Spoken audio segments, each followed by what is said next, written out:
It would appear that His Majesty the King and the brand new British Prime Minister, Sir Keir Starmer, are not necessarily seen eye to eye over many different things.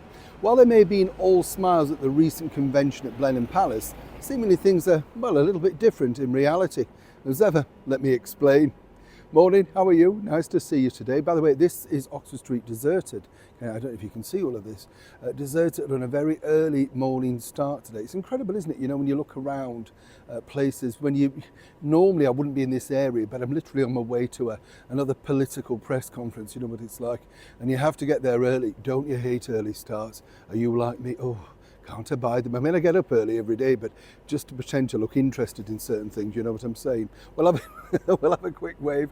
Anyway, as I say, this is Oxford Street at the very start of a busy day. And what I like about it, as I say, is there's not many people around, so you feel a little bit safer. Yeah, maybe I shouldn't speak too soon, eh? You know what I'm saying?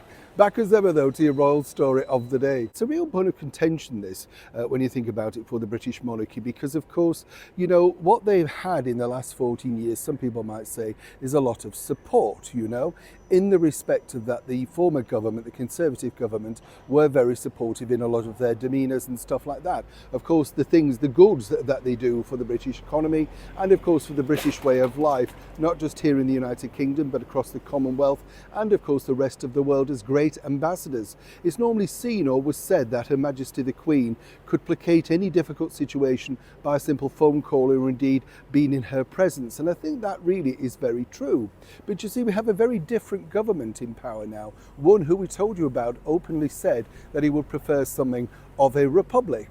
And that's not going to go away. But the bigger issue is this. You see, as the government is struggling for money, for funds, stuff like that, apparently they're now revisiting the expenditure, shall we say, for the ongoing refurbishment of Buckingham Palace. Now, as many people know, Buckingham Palace is the centrepiece of our royal way of life. It's the area that we all turn to in the times of great historical reference, whether that be an announcement of a birth or indeed people gather there in times of absolute stress and difficulty. Now, most of the people sitting around the cabinet table apparently are appalled at the expenditure being undertaken on the 775-room Buckingham Palace and don't understand why this should come from the public purse. You can understand how difficult this is. And apparently, according to a well-placed source, Sir Keir Starmer is going to have to very tactfully broach the fact that the only way to placate this situation would be a public agreement that he and Queen Camilla would in fact then reside in Buckingham Palace. Something apparently His Majesty the King has been very open about, stating he simply doesn't want to do it. Not many of the royals actually like Buckingham Palace, but would they after the refurbishment? And that is the question that Sir Keir is going to be pushing forward. As ever though, I'd love to know what you think to this particular breaking story. Please like, share and comment respectfully. Is Sir Keir right to question the money being spent on such a national monument or not? Neil Sean in the very heart of Oxford Street, London.